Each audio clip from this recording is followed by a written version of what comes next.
I want you to know one thing about the Zephyr Song. Its working title was Coltrane, and I have no idea why. We love John Coltrane, but it really doesn't sound a lot like John Coltrane.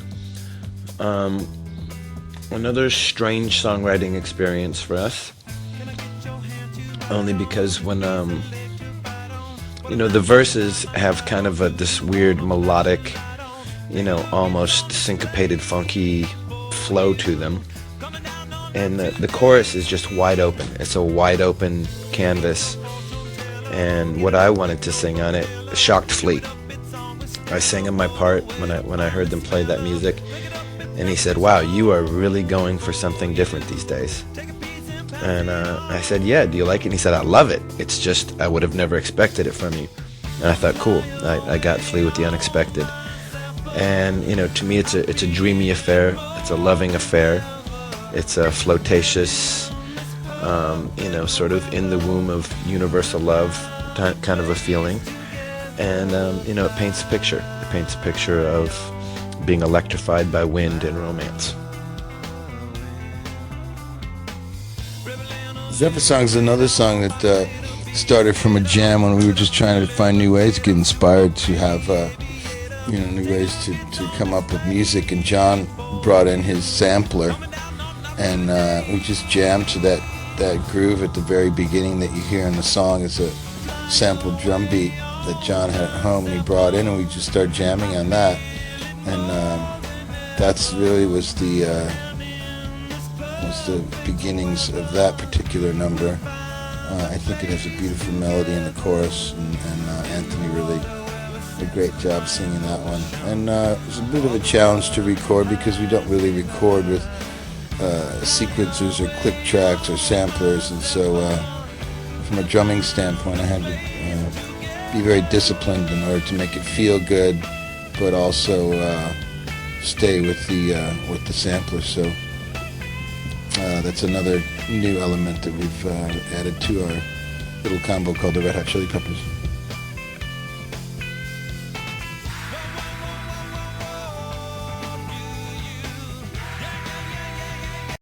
Can't Stop is a song that you just really want to raise your knees up high into the air to, and feel the funk, and just get deep into the groove, into that sharp, angular groove. And God bless the Gang of Four.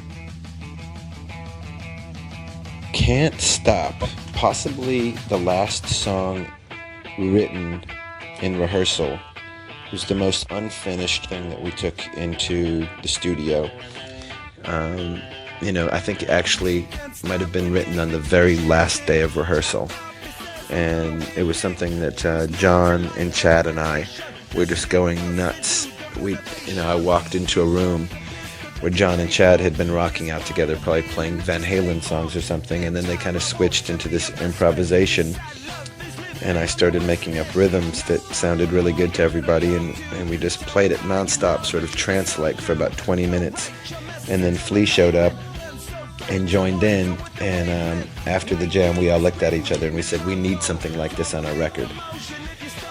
So we took it into the recording studio, recorded it, and I just made up nonsensical words for the initial recording process, knowing that eventually, along with the other 30 songs or so, that I'd get around to finding the right words, because I knew what it was called, I knew what it was going to be about, but I also knew that it was very wordy, sort of in the vein of Give It Away, and that I would have to sit down and spend hours wordsmithing until I found every little note, rhythm, idea, and word that needed to be said. And that took longer than I thought, because it wasn't until I was in New York on my way to Rome that I ended up singing the vocal on that song. So it was the very last thing that I sang for this record, and it almost didn't happen. But I knew that it would. I knew that it needed to happen, and in the end, it's one of my favorite things on the whole record.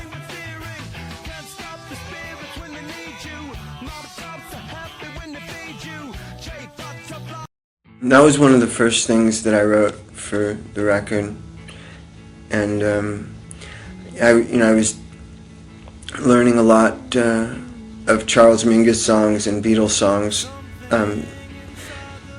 and learning the chord changes to a lot of songs by those two people. I was pretty much every day just focusing on those two people for a few months, and so it got me thinking of chords in a much different way. And I think there was another song that I'd written for myself, and I thought I should write something like that for the Chili Peppers. so I Could Die. That's what I Could Die For You was.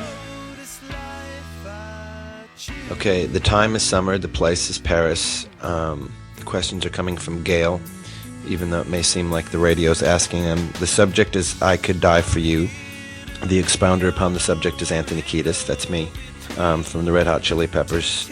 I Could Die For You was, the song started as a few guitar chords, which we quite simply entitled as a working title, The Most Beautiful Chords Ever, or something to that effect.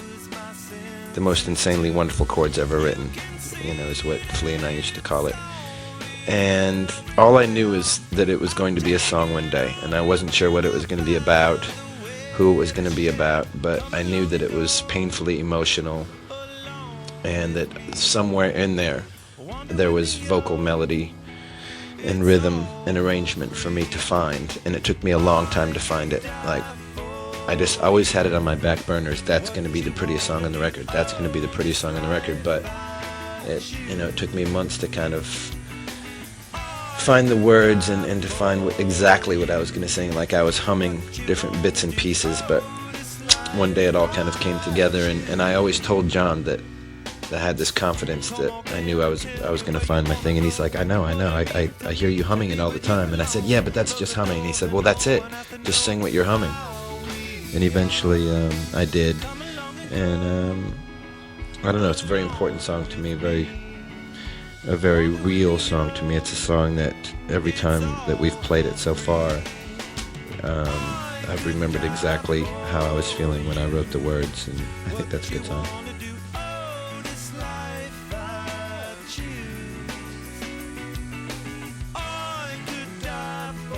Midnight was one of the last songs that we recorded. We had recorded all the 27 songs or so that we had recorded for the album, and at the last second Anthony pulled out this cassette of this song that was one of the last things that we had come up with at rehearsals, and at that moment the song just blew my mind. I just thought it was one of my favorite things, and it also had that extra fresh quality of we'd barely ever played it.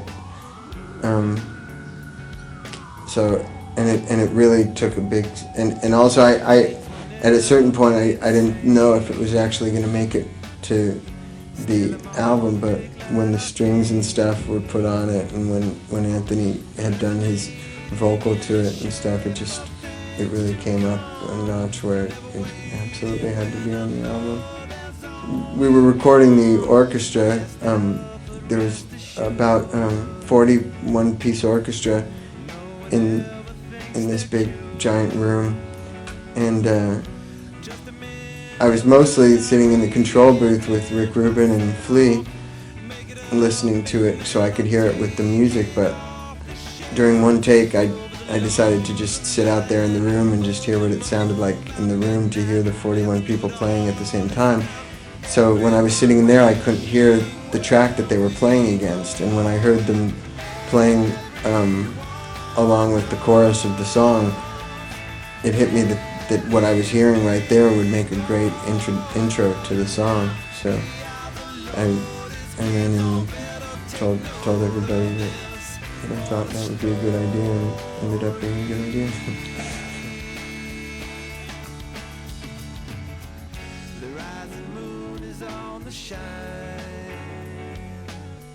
Midnight at the Oasis. Put your camel to bed. Hey, how you doing out there? I think that Midnight is really one of my particularly favorite numbers. It was really one that was, for some reason, was difficult to get down to record because it's such a mood and such a vibe, and it really has to grow in dynamics. But it's a beautiful song, and I love the orchestration behind it, and It's again a new element for us, adding orchestra and strings, and I really think it serves the song well. It has those parts that really takes it to another level. I'm really proud of that particular number. I think that's something that everybody should enjoy. All kids from all ages, from 6 to 60.